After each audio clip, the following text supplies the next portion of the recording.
Hi, everyone. Welcome to Talk Tech with Data Dave. I'm Alexis, your host of this podcast, and I'm here with Data Dave to answer your questions about all things data, all things cloud, all things technology, and all things D3 Clarity.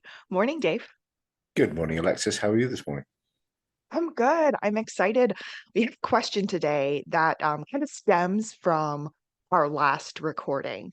And so I'm pumped to talk about it. But before we do Excellent. that, I do want to remind people that you can always submit a question to Data Dave, emailing us at talktech@d3clarity.com. We'll be happy to answer your question on the podcast. And we'd love to have you on the podcast to discuss your question if you'd be interested. So talktech@d3clarity.com. Hopefully, we hear from you soon. Talk Tech with Data Dave is brought to you by D3 Clarity, offering clarity for improved decision making. D3 Clarity delivers profitability multipliers through better data and digital infrastructure. For more information, contact D3 Clarity at d3clarity.com. So, Dave, in our last Talk Tech recording, we ended the conversation around data literacy. And I called you out on it and said, I sat through a podcast, or not a podcast, I sat through a webinar where the person who was presenting kind of argued that the phrase data literacy was not a good phrase.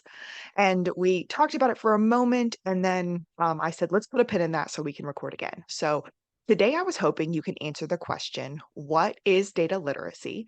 And then hopefully we can chat a little bit about that idea of whether or not the phrase data literacy is actually serving us as a data community. So, what is data literacy? Let's start there.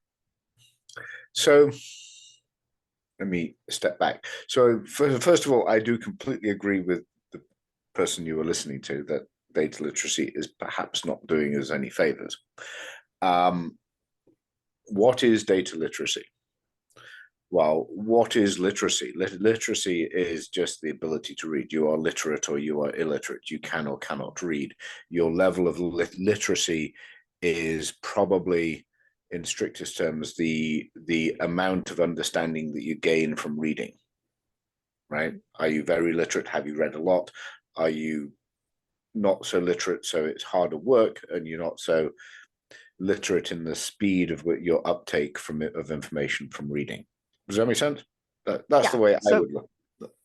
classic sense of the word literacy that we would learn by looking up the definition of Yeah, it, or exactly. In fact, something I we would learn mean, in like elementary school. Okay. right. If we wanted to look up the word literacy directly, we probably could, and we'd probably get the same definition.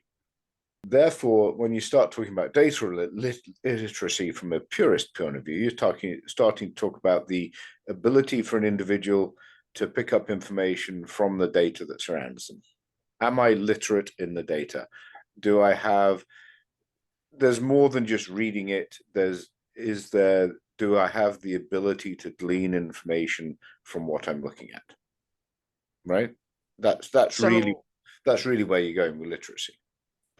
do I have the ability to take the data and understand what the data means? Data Right. Level of skill in using the data and reading the data to derive action or derive information from it. Right. Got you. Same as you would with the book, right? If I read a book, am I highly literate? If I'm highly literate, I've read a lot of books, I've got a good skill in being able to read that book and glean and inculcate the information from that book for me to make a decision using that information. So, Right. in the world of business or in the world of data, we hear the phrase data literacy all the time. Right. And is that really what they're talking about whenever they're talking about data literacy, like in a presentation at a conference? Are they actually talking about the ability to understand data literacy, or is there maybe a secondary It's the ability to explanation of it? yeah, it's the ability to understand data and the ability to use data. So am I using data? Do I trust the data? Am I literate in my data? Do I know where the data is? All things data. If you've got a library of data, what is my propensity to use that data, read that data, look at that data, and understand that data so that I use it in my daily operation?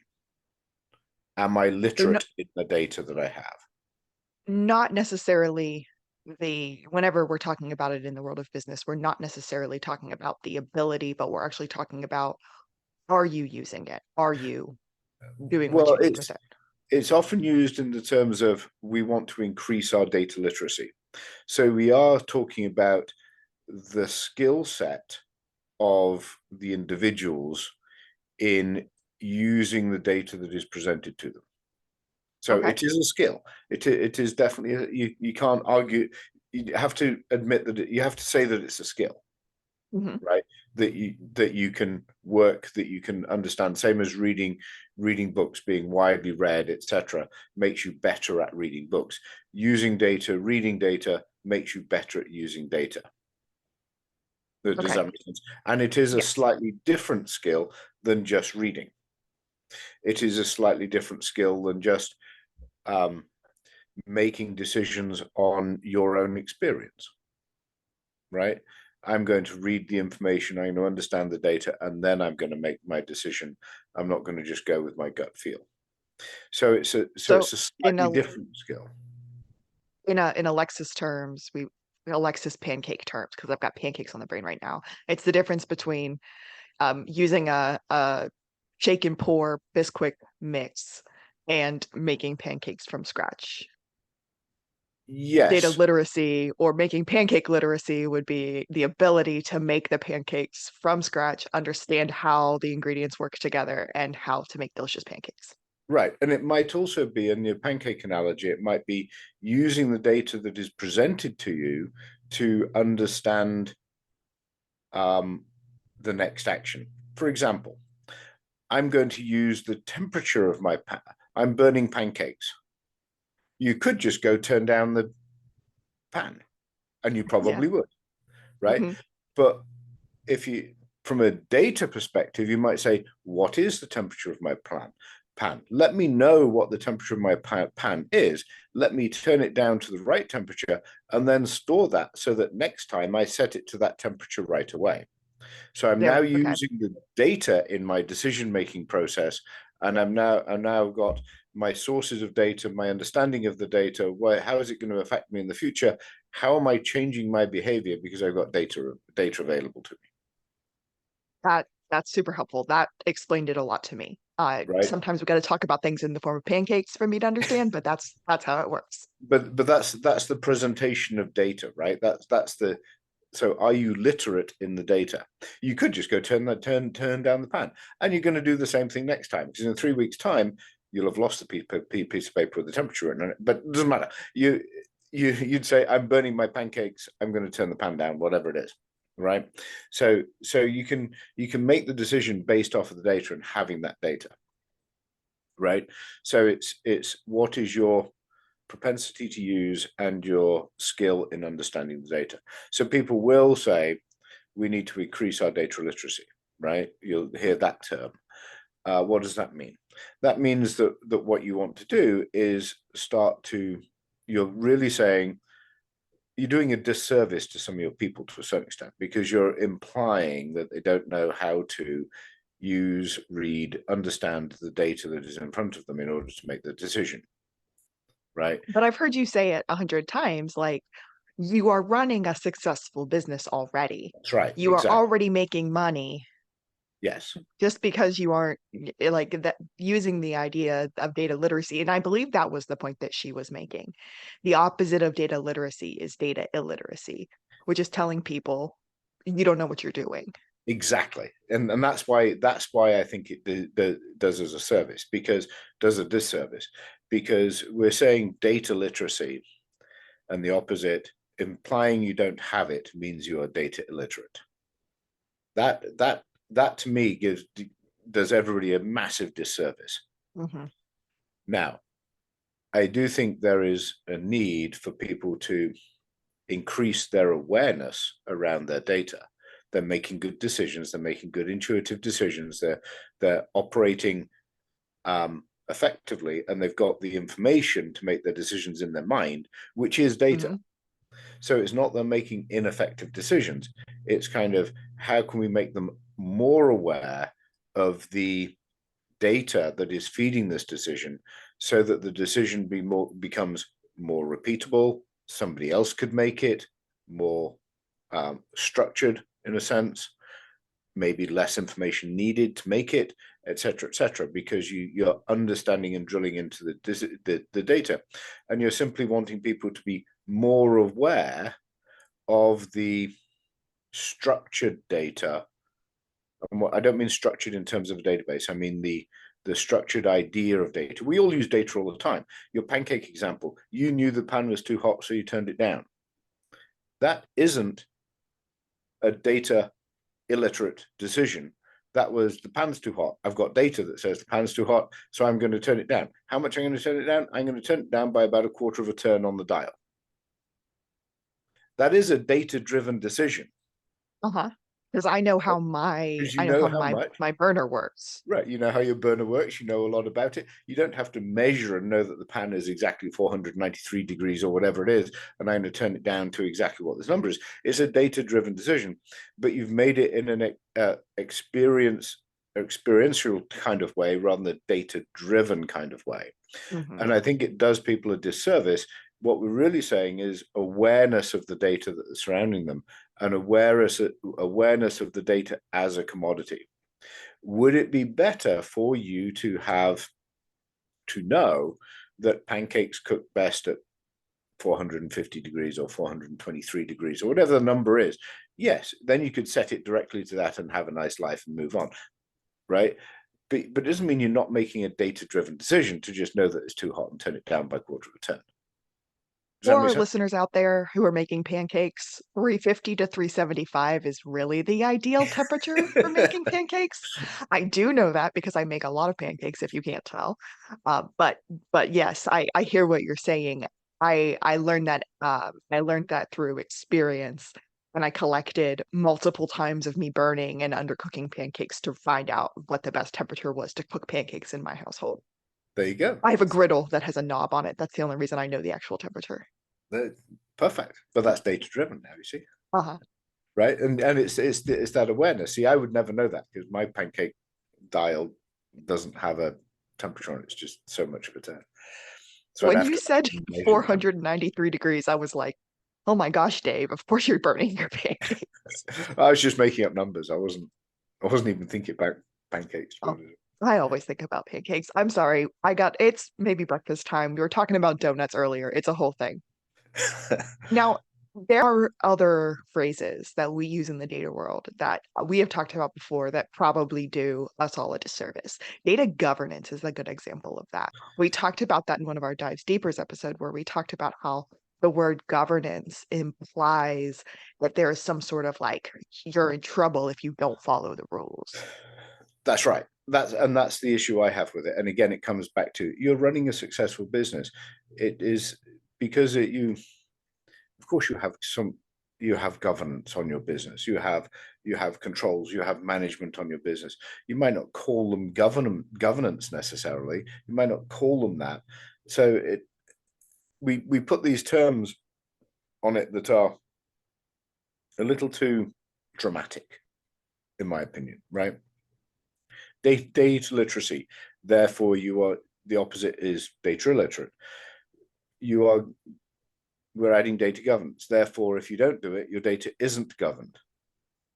Well, that's not true. That's not true either. The data may or may not be fit for purpose. We're not aware of how the data is used, can be used, could be used better in our environment to make better decisions. So it's more, but to me, it's more about the alignment and the management of the data to the business, knowing that the data describes the business and knowing that the business is using the data because it's got something that describes the business. So you're using it to make those decisions is more accurate. But we end up with no dramatic terms, right? We can't say data governance. We have to say data alignment. And then everybody says, well, so I'm spending this much money to be aligned or whatever. It's a double-edged sword. Yeah. But I do think some of these terms do not do us necessarily any favors. When you're talking to business professionals, not data professionals, not IT professionals, I know you said like before that instead of using data governance is a phrase you prefer, like business management or data management. If you were going to use a phrase like data literacy with business professionals, what would be a good alternative language to use to help business professionals who are not IT or data professionals understand what you're saying, but in a less harsh light? Just a figure a good tidbit of advice from Dave would be helpful here. So I usually would use the term awareness. Are you aware of the data that you are using and of the information that you use to make that decision? Right. And it's that awareness. Yes, you're aware of the decision. That's not the point. Are you aware, consciously aware of the data that informed you so you could make the decision? I love Does that that make sense? phrase. And Yes. that's the way I would go, because you're going to make the decision. You're going to turn down the pancakes. It is data driven. It's been data driven for a long time. But are you aware, consciously aware of the data involved in that decision? Hmm. Right. And often we're not consciously aware of it. We take it for granted. We take our knowledge for granted, and we don't trace the lineage, if you like, from data to information to knowledge. I know that the stove is too hot. How did you know the stove is too hot? What data caused what information that said, I've now got knowledge that it's too hot, I can take action, right?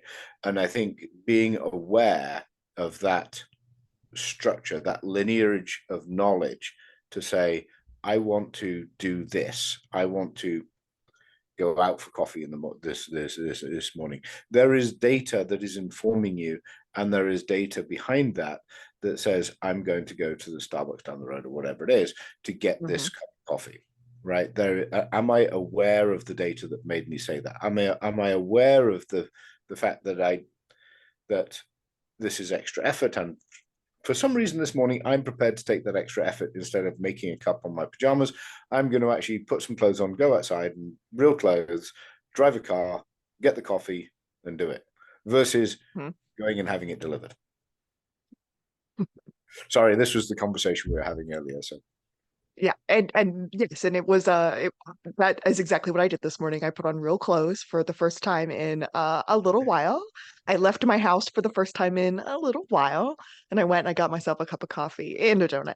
But to the point, it was a data-driven decision because knew I hadn't left my house in 5 days, and I right, needed some fresh air, and I needed to not be inside of my walls, and I knew that for my mental and physical health, I needed that. And so although that was all, this was just me thinking, the truth is I was running those numbers, those data points through my head. Like, right, when was the last time you left your house? It was 4 days ago. exactly. I'm going How to are be you feeling on a scale of 1 to 100? Oh, I'm going I'm to kind be of feeling like I need some fresh air. yeah, I'm going to be grumpy this evening if I don't leave my house and get some fresh air today, Yeah. because it's been however long. And so that is, you're now aware of that data, and that would be increased data literacy and more awareness of the data that is driving that decision. Awareness. That is a much better phrase than data literacy, I think. If you were coming at me as a non-technical person with those two phrases, I think I would definitely be a lot more accepting Right. of the phrase awareness. Am I And aware people, of what data is driving? exactly, especially when you explain it and say, are you truly aware of that? Could you write down the data that drove that decision? Are you aware of the data? And I mean consciously aware. Yes, we're aware of the data, but are we consciously aware of the data? And are we literate in the data that we are reading in order to be aware of it? Right. And that's where bringing back that literacy. But um, it's a much softer term to say you are not aware of the data that you use to make that decision. That's a much softer view. You still made the decision, you're still good. But to say you're illiterate in that data is pretty draconian. It's pretty negative. It's Hmm. right. That to me does not have the connotations and the idea that you're going to increase awareness. That's my thinking. That's fantastic, Dave. Thanks for talking me through that today. I think that we all have a little bit of a better idea of what the phrase data literacy means, but also for non-technical people out there who want to know another idea of something to use to help bridge the gap between the technical world and the non-technical world. Using phrases like awareness or management are much better phrases to use. So I Yes. appreciate that. Okay. Before we go, Dave, anything else fun or exciting to announce to the team? I don't think so. I think, just we're continuing to do these and we're having a good time with them and we're interviewing more and more people. So please get the questions into us. We're delighted to answer them and to have discussions with people other than just Alexis and ourselves. While we like each other, we'd like to stare at other people as well. So please get the questions in. Please talk to us and suggest them. And I think that's all I have for this morning. Definitely keep your eyes peeled for upcoming episodes of Data Dave Dives Deeper. We have lined up a number of professionals from the data world to talk more on a one-on-two basis, I guess, to talk more about their life in data. So check those out whenever you see them post on our channel. And we would appreciate if you would like, comment, and subscribe. Those are always good for our numbers, but they also really help other people find this podcast. Share with a friend, and hopefully we will talk to you again in a couple of weeks. Thanks, everyone. Absolutely. Thank you. If you have a question for Data Dave, reach out to us via email at talktech@d3clarity.com. We'll be happy to answer your questions in the podcast. Thanks. This podcast has been brought to you by D3 Clarity. No one has time or patience to fix all of their data and infrastructure problems. D3 Clarity helps some of the world's most recognizable brands take the right action to turn their information into strategic profit making. For more information, go to D3 Clarity, that's the letter D, the number 3, the word clarity.com.